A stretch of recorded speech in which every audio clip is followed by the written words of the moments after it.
Hello everyone, welcome to S1 coaching centre. आज हम लोग एक बार फिर से बायोलॉजी में पार्ट 3 को कवर करेंगे। हमने पार्ट 1 में सेल और पार्ट 2 में क्रोमोसोम गुणसूत्र के बारे में पढ़ा दिया है। जिसने नहीं देखा है वो ऊपर आई बटन या नीचे चैनल के प्लेलिस्ट में जाकर के देख सकते हैं। तो आज के वीडियो में हम लोग पार्ट 3 में देखेंगे केंद्रक अम्ल न्यूक्लिक एसिड। क्या देखेंगे? केंद्रक अम्ल न्यूक्लिक एसिड, जिसका दो टाइप होता है। एक होता है डीएनए और दूसरा होता है आरएनए। यानी कि हम लोग डीएनए और आरएनए के बारे में भी आज की वीडियो में हम लोग डिटेल से जानेंगे। तो चलिए वीडियो स्टार्ट करते हैं। देखिए, सबसे पहला है कि जो न्यूक्लिक एसिड होता है यह दो प्रकार का होता है, एक डीएनए और एक आरएनए। और मैंने पिछला वीडियो में बताया था कि जो क्रोमोसोम होता है, जो गुणसूत्र होता है, उसका आकार जो होता है वो कैसा होता है? इस तरह का एक्स आकार के जैसा होता है। तो ये क्रोमोसोम जो होता है, इसको अगर हम खींचेंगे तो यहाँ से क्या निकलता है? अगर हम माइक्रोस्कोप से अगर देखते हैं तो इस क्रोमोसोम से क्या दिखता है? वो डीएनए दिखेगा, डीएनए दिखेगा। और उस डीएनए का जो आकार होगा वो कैसा होगा? डबल स्टैंडर्ड का बॉन्ड का आकार होगा, इस तरह का आकार होगा, डबल बॉन्ड का आकार होगा। और फिर उस डीएनए को भी अगर हम गुणसूत्र उस डीएनए को भी अगर हम माइक्रोस्कोप में देखेंगे तो उसका आकार क्या होगा? इस तरह का आकार का होगा, जिसको हम लोग जीन बोलते हैं।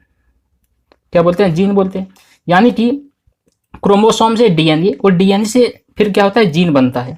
तो ये सब क्या है? एक ही चीज का टाइप्स है ये लोग। जो कहाँ पाया जाता है?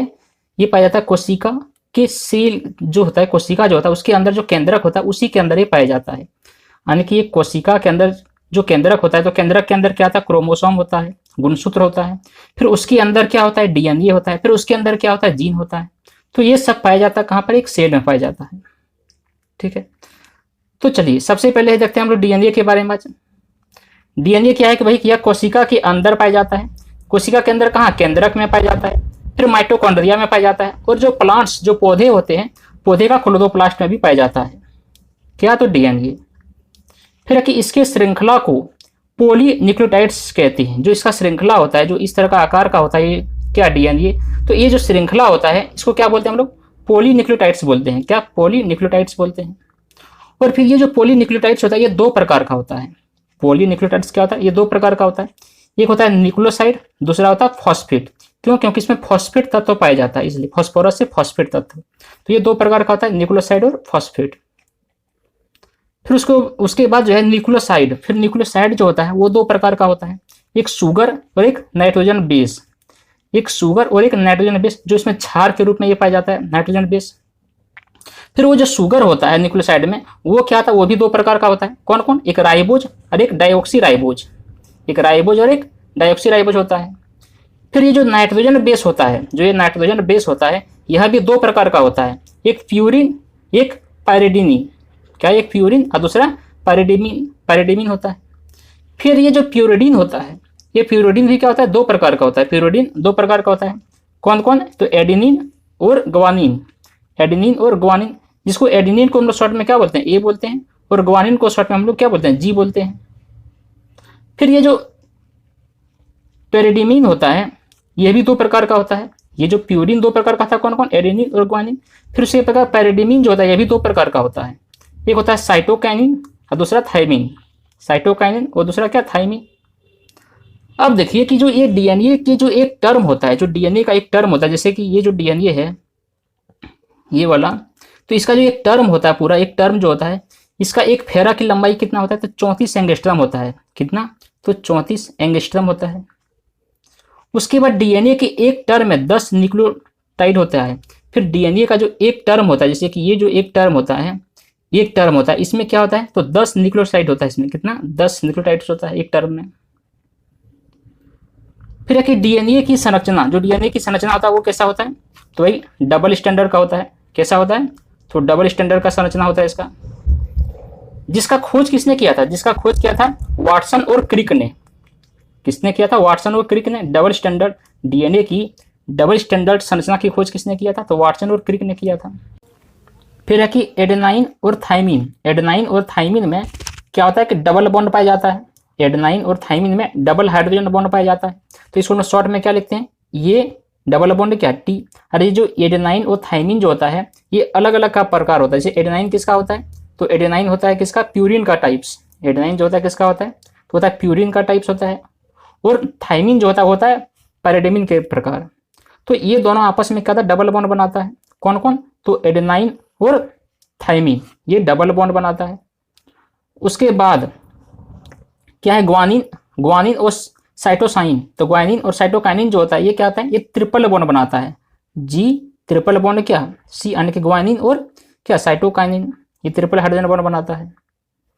उसके बाद देखिए आरएनए, राइबोज न्यूक्लिक एसिड, जिसको फुल फॉर्म में क्या बोलते हैं, राइबोज न्यूक्लिक एसिड बोलते हैं। इसकी जो संरचना होता है वो कैसा होता है, तो इसका संरचना होता है सिंगल स्टैंडर्ड का, सिंगल स्टैंडर्ड का ही संरचना होता है किसका, तो आरएनए का होता है इस तरह का सिंगल। इसमें राइबोज शुगर पाया जाता है, आरएनए में क्या पाया जाता है, राइबोज शुगर पाया जाता है। और डीएनए में क्या पाया जाता था, डाई ऑक्सी राइबोज शुगर पाया जाता था। डीएनए में डाई ऑक्सी राइबोज शुगर पाया जाता है और आरएनए में सिर्फ राइबोज शुगर पाया जाता है। ठीक है, फिर कि इसके नाइट्रोजन बेस में एडेनाइन, ग्वानिन और साइटोकाइनिन पाया जाता है। आरएनए का जो नाइट्रोजन बेस होता है इसमें क्या क्या होता है, वो एडेनाइन होता है, ग्वानिन होता है और साइटोकाइनिन होता है। किंतु थाइमिन के स्थान पर यहाँ पे क्या होता है, यूरेसिल होता है। इसमें क्या होता है, थाइमिन नहीं होता है, किसमें, आरएनए में। थाइमिन के स्थान पर यहाँ पे क्या होता है, यूरेसिल होता है। फिर है कि जो आरएनए होता है या प्रोटीन के संश्लेषण, आरएनए जो क्या करता है, प्रोटीन के संश्लेषण, प्रोटीन के संश्लेषण या निर्माण में सहायक होता है। आरएनए का काम क्या होता है, प्रोटीन का निर्माण करना। और हम जानते हैं कि प्रोटीन जो बनता है वो 20 प्रकार के अमीनो एसिड से मिलकर बनता है, जिसमें से 10 प्रकार तो हमारे शरीर के अंदर रहता है, बाकी 10 प्रकार का जो अमीनो एसिड होता है वो क्या करता है, भोजन से प्राप्त करता है। तो वही भोजन से प्राप्त करने के लिए आरएनए को 3 टाइप्स में बांटा गया है।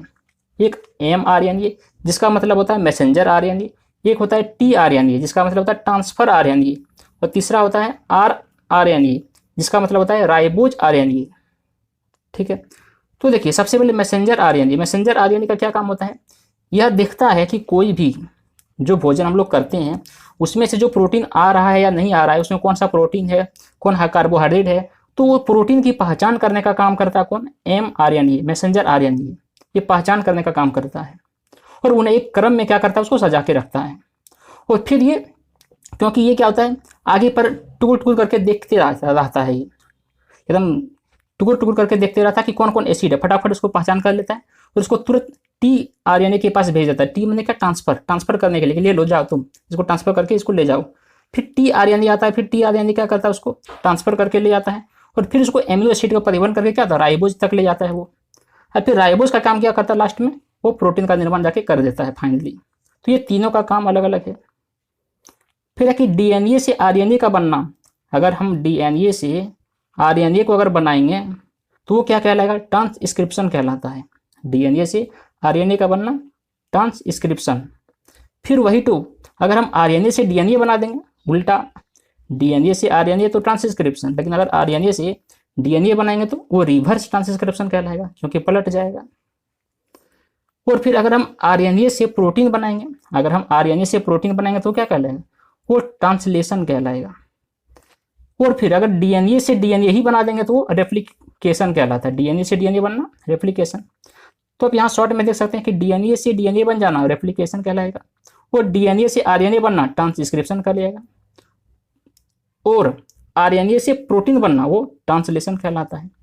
फिर वही तो अगर आरएनए से डीएनए बना देंगे तो क्या कहलाएगा, रिवर्स ट्रांसक्रिप्शन कहलाएगा। तो ये पूरा प्रक्रिया होता है डीएनए और आरएनए और प्रोटीन में। तो आई होप समझ गए होंगे पूरे।